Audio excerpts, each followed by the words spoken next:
Hello and welcome to episode 3 of Frame Your Game in Paradise. Today we're standing on beautiful number 18 at Paradise Canyon, and today James and I are going to demonstrate some key tips on how to make some better putts for success on the golf course.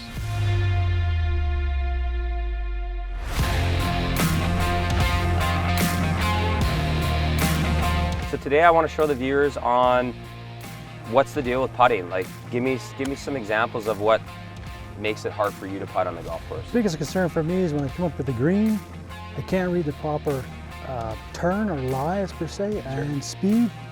I'm terrible at judging speed. Yep. I need a lot of help with that. I make it kind of simple to start. What I like most students to do when I get in front of them or get a chance, I always like to start with one tee in the middle, and then I'm just going to use my thumb and pinky and extend that down. And then I'm going to do the same thing on the other side for the stroke. And then not only am I going to make a gate drill to make sure that my swing path comes through cleanly, I'm going to put another tee on the back of that heel. Okay. And give yourself some room for now. Right now this is a pretty wide gate, so we shouldn't smash any of the tees. Okay. If you get really good at this, we can get a little bit closer and really make sure that stroke's coming through square.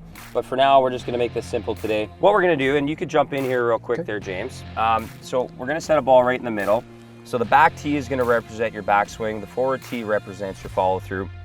And again, we've got the gate drill to make sure the putter head comes through square. Okay. So within this drill, I want the stroke to be the same on a consistent basis. I don't want the stroke to all of a sudden have a long backswing and a short follow through, or vice versa. You have a short swing and then a jab stroke going forward. Okay. We're never gonna get the ball to roll on a consistent kind of top over line to the hole, right? Okay, so good. We wanna make sure that the face is square and we wanna make sure your stroke is the same. So let's hit a couple putts here and let's just see what happens.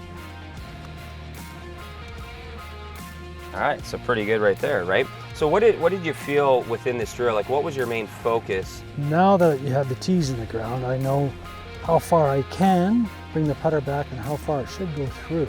Yeah. Makes it for a very good tempo, right, which I love. Yes. So if you took the putter head, let's go in there one more time. If you took the putter and you took a really long swing, what do you have to do then to now try to control it? So let's take a long swing and try to hit it in the hole still. Yeah. So I decelerate, I guess, because I'm nervous that I'm going to generate too much speed. For sure, right? So that backstroke got almost back here and your follow through stopped almost right there. So we weren't even close to the forward tee. Let's talk a little bit about ball position. So while we're in the grid here, what are you trying to do with ball position? What's the importance of making sure that's set up each time? Well, for me, for every swing, I like to keep the ball in my center sternum. Okay. I don't know if it should be forward or back. For me, this just seems natural. Sure. Yeah, so right now I'm seeing the ball position sitting right in the middle. So as that stands right now, we want to make sure that we never hit down on a putt. So in my opinion, what I've seen with more success of putting, I've seen the ball position slightly forward. So we want that putter head to kind of naturally swing. Okay. You know, we want to still swing through the ball, but we never want to come down with a steep angle on the ball or you're going to get some skid. And that first few feet of that putt is going to skid, and we don't know for sure if that's going to stay on line. Okay. So in a perfect world, if we could get that ball position closer to the left heel, somewhere where you would typically play a driver. So you're going to feel like that's kind of more off the left side of your left chest there. Right. Okay. Now the importance of this, once we move ball position, is we have to make sure, if you take a look at this for a sec, we have to make sure that that face isn't adding any loft already to the golf club. We want to make sure it's still standard loft. So what we have to do then is we have to change your hand position at setup. So where do you think we need to get that hand position to kind of replicate or match what we've just changed in that ball position?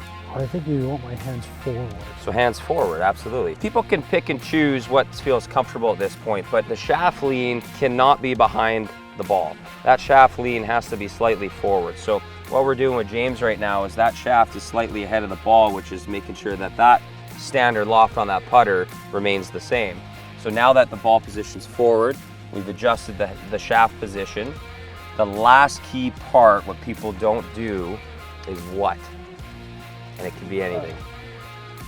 Ensure that you have non-contact from the ground, the surface. Absolutely. You want to lift the club. So one of the things I find a lot of times is once we've got all this set up correctly, I feel like the putter, the weight of the body sometimes unintentionally leans on the putter head. So when you want to pull the trigger, the takeaway isn't as clean and it kind of jabs back. Stutters. Yeah, so the thing I see all the time, or most times, is when it's laying on that ground, as you get that surface kind of friction from the putter head in the grass, the putter head moves. Right. It could open, it could close. Well, now we're trying to adjust back through the golf ball again. So we've got a newer ball position up in the front.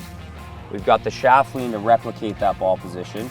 And then right before you pull the trigger, we want to hover that putter a little bit so your shoulders can gently turn back and through without any friction.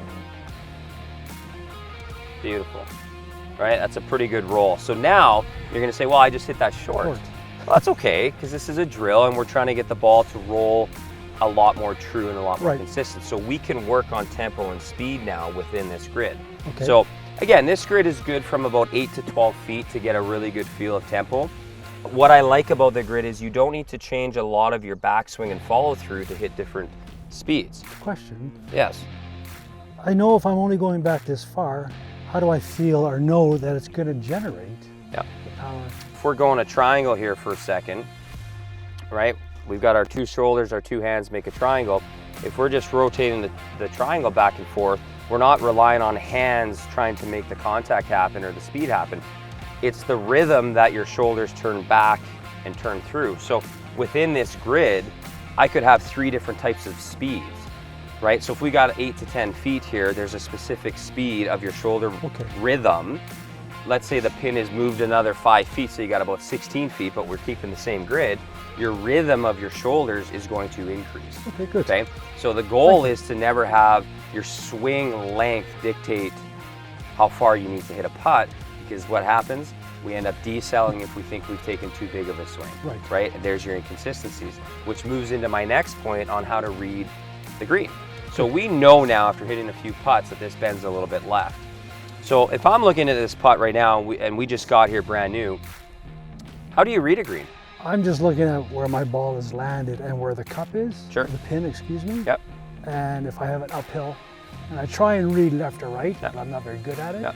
But that's basically what I would do. So what I always try to say is start prepping. So if our carts are over there and you're on the green and you know the pin, start looking at your surroundings. Okay. Okay, so right now we're in an awesome location. There's a hill way above, we're in a canyon, so we know that's the highest point over there, and we know the river's over there. So the trend as I'm walking onto this green, now I've had the liberty of playing here my whole life, so this is pretty clockwork for me, but for someone new, you should be looking at the highest point to the lowest point, figure that out first, then within the green, start looking to see where the hills and the bumps and the moves are gonna be, but you're gonna get a pretty good idea where the trend of the green is gonna run to.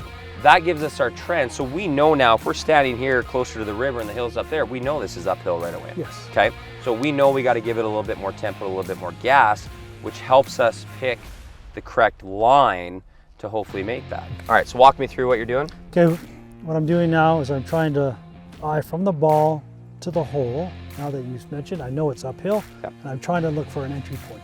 Perfect. So would you say right now this ball should enter kind of about 5 o'clock? Yes. Sir. Right? If straight on is 6 and 12 like a clock, we know where this bends, it's going to come in at about 4 or 5. That's the center of the hole where it's actually going to enter, right? So then, okay, take my stance. I know the shaft has to be leaned forward. It's elevated. And I make a proper stroke. Pretty darn good. So that entered at about 3:30, 4 o'clock. That's the center of the hole. Okay, right? good.